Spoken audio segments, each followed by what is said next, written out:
Hujambo mtazamaji wetu na karibu kwa taarifa za UWBC Kiswahili, ikiwa leo ni tarehe 3 mwezi wa 5 mwaka wa 2021. Jina langu ni Baraka, nikiwa na mwenzangu Salama. Bila shaka, ungana nasi ili tukupashe taarifa maalum kuhusu matukio yaliyotokea wakati wa janga la korona Afrika Mashariki na Marekani. Kwanza tutakupa taarifa kuhusu virusi vya korona, njia za kujikinga dhidi ya korona na madhara yake Afrika Mashariki na duniani kote. Takwimu zinaonyesha kuwa kuna zaidi ya wagonjwa milioni 100 duniani na vifo zaidi ya milioni 2 duniani.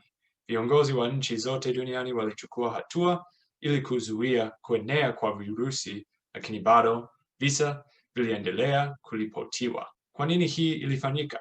Ni nini imechangia katika hali hii? Tunahuzunika kuripoti habari hizi, lakini wiki chache zilizopita Rais wa Tanzania Daktari John Pombe Magufuli aliaga dunia kwa sababu ya ugonjwa wa moyo. Siku 2 baadaye, Samia Suluhu akawa mwanamke wa kwanza kuwa rais Tanzania. Na mwisho, tutakupasha kuhusu Marekani na matukio yote yaliyoendelea mwaka uliopita. Baada ya mauaji ya George Floyd kwa mikono ya polisi, wengi waliandamana barabarani dhidi ya ukatili wa polisi. Pia baada ya Rais Trump kushindwa na Bwana Biden, wafuasi wake walijaribu kufanya mapinduzi, walijaribu kunyakua ikulu ya Marekani kwa nguvu. Matukio haya yanaendelea wakati janga la korona linasambaa. Hii ni UWBC habari za Kiswahili. Shirika la Afya Duniani lilithibitisha kesi ya kwanza ya virusi vya korona siku ya mwisho mwaka wa 2019. Baada ya hii virusi vya korona vilitapakaa duniani mzima.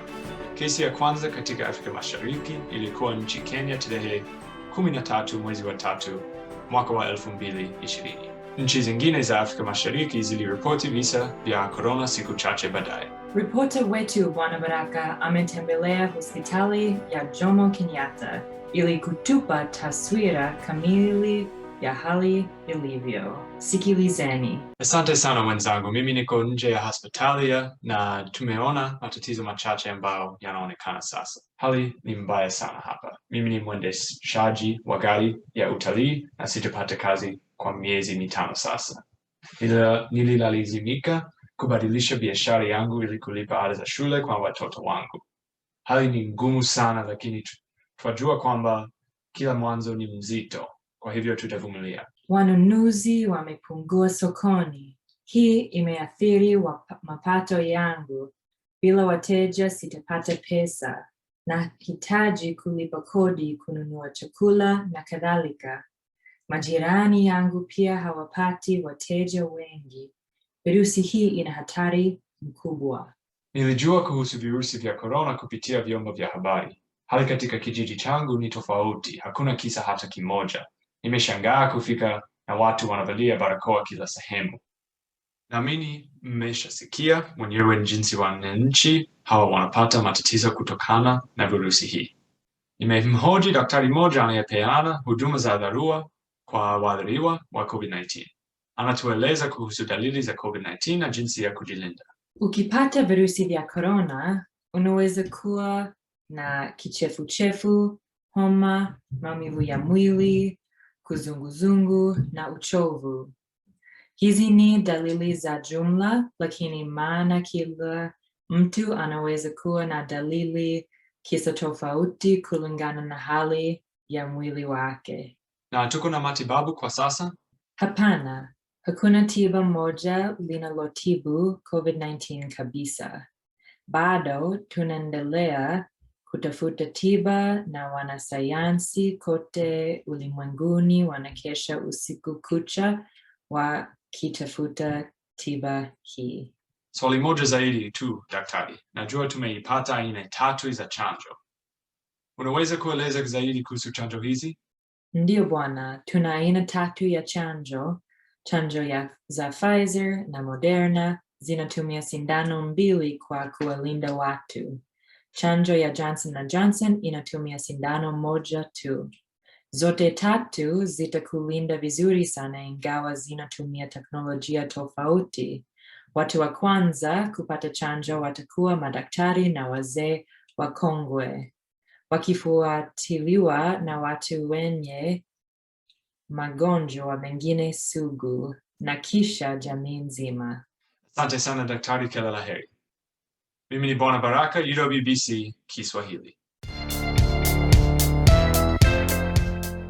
Ingawa serikali za Afrika Mashariki kwa jumla zilichukua hatua za haraka kupambana na virusi vya korona, serikali ya Tanzania ikiongozwa na Rais Magufuli haikuchukua hatua yoyote. Wiki chache zilizopita, tarehe 17 mwezi wa 3 mwaka wa 2021, Rais John Pombe Magufuli alitangazwa kuaga dunia kwa sababu ya ugonjwa wa moyo. Rais Magufuli alifariki akiwa na umri mdogo, miaka 61 pekee. Ni jambo lililowashtua wananchi wengi wa Afrika Mashariki. Kulikuwa na uvumi huku na kule kwamba Magufuli alikuwa nchini India au nchini Kenya kwa ajili ya matibabu, wengi wakiamini kuwa alifariki akiwa nchini Kenya na baadaye kusafirishwa hadi Dar es Salaam. Kwa wiki moja, wananchi toka kila sehemu ya Tanzania walifurika mijini, uwanja za ndege na viwanja vya michezo ili kuona mwili wa Magufuli. Rais Magufuli alisafirishwa kutoka Dodoma hadi Zanzibar, Mwanza na mwishowe Chato alikozikwa. Sasa rais wa 6 wa Tanzania ni Samia Suluhu Hassan, ambaye ni mwanamke na Muislamu. Wengi wanaona huu ni wakati wa Tanzania na ulimwengu wote kung'aa tena. Hebu tuende kuzungumza na watu wengine ambao wamekuja kuona mwili wa Magufuli mjini Dodoma. Salama? Asante sana Baraka. Ndio, niko mji wa Dodoma sasa hivi kuzungumza na watu ambao wamekuja kumwona marehemu Magufuli. Ujambo bwana, jina langu ni Salama kutoka UWBC Kiswahili. Ninaweza kuuliza maswali machache? Asante. Maoni yako ni yapi kuhusu kifo cha Magufuli? Mimi si jambo. Mimi ni mwalimu katika shule ya sekondari. Mimi nina huzuni mwingi kuhusu kifo cha Magufuli. Una maoni yapi kuhusu uwezekano wa kuwa na mwanamke wa kwanza Tanzania? Hata hivyo, nimefurahi kuwa tutakuwa na kiongozi wa kwanza mwanamke. Natumai miaka ijao itakuwa bora kwa wanawake wa Afrika Mashariki. Nimemaliza tu kuwafundisha wanafunzi wangu tamthilia Nguzo Mama kuhusu maendeleo ya wanawake wa Afrika Mashariki. Ndio, nimefurahi kwamba wanafunzi wangu wanaona wanawake wanaongoza. Ninahisi kuna matumaini kwa wanawake tofauti na ilivyo katika Nguzo Mama. Ninaomba kuona mwili wa Magufuli, kumpa kwaheri na vile vile kumpa heshima zake za mwisho. Asante sana. Natumai unaweza kuona mwili wa Magufuli pia. Asante sana. Hujambo bwana, jina langu ni Salama kutoka UWBC Kiswahili. Una maoni gani kuhusu kifo cha Magufuli? Mimi nilishangaa sana kusikia kuhusu kifo cha Magufuli. Nahitaji kuona mwili wake kwa macho yangu mwenyewe. Una maoni yapi kuhusu Rais mtarajiwa Suluhu? Nampenda Rais Suluhu, natumai atafanya kazi kama mwenzake. Unadhani rais mpya atakuwa na msimamo tofauti kuhusu virusi vya korona? Sina uhakika, lakini natumai mambo yatakuwa sawa. Labda baadaye nitaweza kupata chanjo dhidi ya virusi vya korona ikiwa serikali itaturuhusu, kwa sababu sitaki kuathiriwa na virusi. Asante sana kwa muda wako. Siku njema. Kama unavyojionea Bwana Baraka, wananchi wa Tanzania wana huzuni kweli kuhusu kifo cha Magufuli. Hata hivyo, wengi wanaamini kuwa Rais Suluhu atakuwa Suluhu.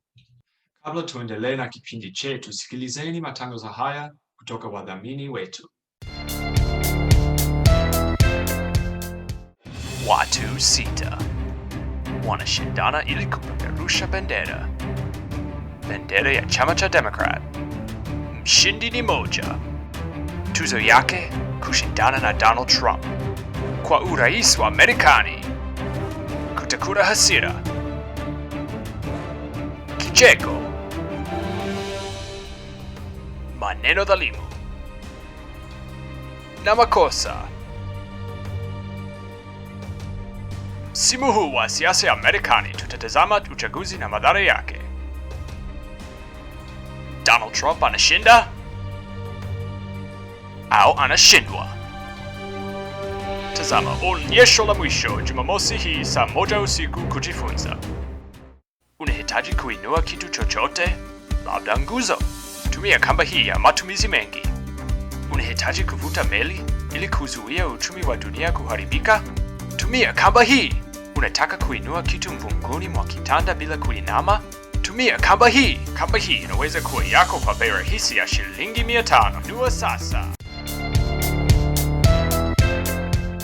Karibuni kwenye mwisho wa kipindi chetu cha UWBC Kiswahili. Tunakueleza kuhusu mauaji ya George Floyd. George Floyd aliuawa kinyama na polisi mwezi wa 5 mwaka wa 2021. Baada ya kifo chake, watu wengi waliandamana na muuaji wake akafutwa kazi kwa muda. Waandamanaji walipiga kelele wakilalamika kuhusu ubaguzi wa rangi Marekani. Waliandamana kwa amani, ingawa wengine walitumia fursa hii kuendeleza ukatili. Wengi waliamini Donald Trump na wafuasi wake kwamba waandamanaji walikuwa wahalifu, magaidi na maadui ya Marekani. Donald Trump na wafuasi wake wakionyesha ubaguzi wa rangi Marekani kwa jumla. Donald Trump aliwaamuru jeshi la Marekani kutumia vitu vya kutoa machozi ili kuwafurusha waandamanaji karibu na ikulu. Alifanya hii ili kupata fursa ya kwenda kupiga picha nje ya kanisa. Hali hii ilibakia kwenye vichwa vya wapigaji kura Donald Trump hadi uchaguzi wa urais. Baada ya wiki moja, wengi walitazama televisheni, Bwana Biden alishinda urais wa Marekani. Sababu moja kubwa inayoeleza ushindi wa Rais Biden ni kura za wanawake weusi katika jimbo la Georgia, Wisconsin na majimbo zaidi.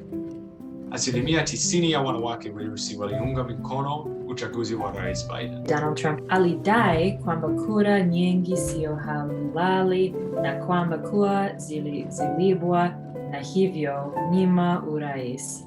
Ingawa madai yake yalikuwa ya uongo, wengi walifuata maneno yake. Lakini wakati wa wiki hii, Donald Trump alidai ushinda wa urais na kuamini kwamba yeye ni mshindi. Sasa hivi Donald Trump anaendelea kusema alishinda uchaguzi na aliondolewa kwenye Twitter, Facebook na mitandao mingine ya jamii. Bado wafuasi wake walisema sana, na tarehe 6 mwezi wa kwanza, wafuasi wake walijaribu kupindua serikali ya Marekani. Donald Trump alitoa hotuba iliyotia moyo wafuasi wake kuingia bunge ya Marekani. Kweli Marekani ina nyufa nyingi na sasa inahitaji kujenga ukuta. Katikati ya vurugu hii, vijana waliweza kupata kicheko. Bwana Bernie Sanders akawa mgeni wa siku na kamera zote zikawa kwake. Picha hii ilisambaa kwa kasi sana. Tuliongea na Bwana Sanders kuhusu picha hizi na maoni yake. Bwana Sanders, umeshindaje? I am feeling great. Tunajua ulienda sherehe za kuapishwa kwa rais mpya wa Marekani. Ulijua kwamba picha zako hizi zilienea kwa kasi sana mtandaoni? Not at all. I was just sitting there trying to keep warm, trying to pay attention to what was going on. Uliziona picha hizi? Yeah, I've seen them. Na unaweza kutuambia nini kuhusu mipango ya Rais Biden? Top secret. Haya Bwana Sanders, asante kuongea nasi. Endelea na kufanya kazi nzuri sana. Tazamaji, tumefika mwisho wa habari zetu ya sasa. Bila shaka, asante sana kwa kuchagua UWBC Kiswahili kwa taarifa zako. Mie hapa ni wenu Bi Salama nikiwa na mwenzangu Bwana Baraka na tunawagaa kwaheri.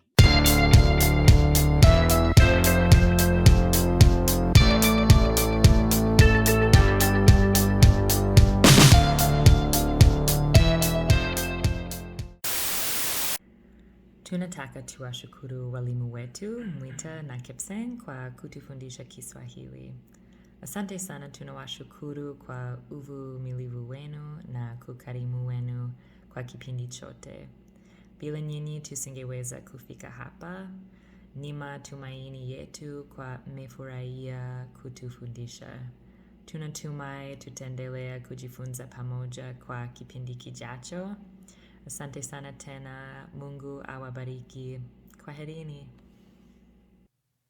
Nataka kushukuru walimu wangu wote miaka 3 hii, mwalimu Rebecca, Perpetua, Mwita, Najma na mwalimu Kipsang. Mwalimu Rebecca, bila wewe nisingalianza kusoma Kiswahili au masomo ya utamaduni wa Afrika, na bila nyinyi wote nisingeweza kuongea na watu wengi duniani, haswa Afrika Mashariki, na nimefurahi sana kukutana na nyinyi. Nisingekuwa mtu yule bila nyinyi wote na nitawashukuru milele. Asante sana na tutaonana upesi. Kwaheri.